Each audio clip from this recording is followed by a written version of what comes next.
বামপন্থীদের সমর্থনের ভিত্তিতে 100 দিনের প্রকল্প চালু হয়েছিল আমাদের এই পশ্চিমবাংলায়।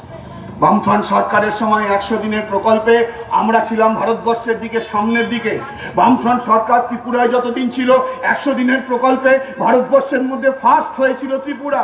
আর আজকে ত্রিপুরায় বিজেপির সরকার পশ্চিমবাংলায় যেমন 100 দিনের কাজে লুটপাট করে খাচ্ছে, ওখানে ত্রিপুরাতেও সেই লুটপাট করে খাচ্ছে। 100 দিনের প্রকল্প দিল্লির প্রকল্প। 100 দিনের প্রকল্পের জেলা মূল অফিসারকে 100 দিনের প্রকল্পে জেলাতে জেলার ডিএম কার অফিসার? আইএএস, দিল্লি সরকারের অফিসার। তাহলে দিল্লির প্রকল্প, দিল্লি সরকারের অফিসার, সে আছে দায়িত্বে। সেখানে কারি কারি টাকা লুট হয়েছে, চুরি হয়েছে, পুকুর চুরির জায়গায় সাগর চুরি হয়ে গেছে।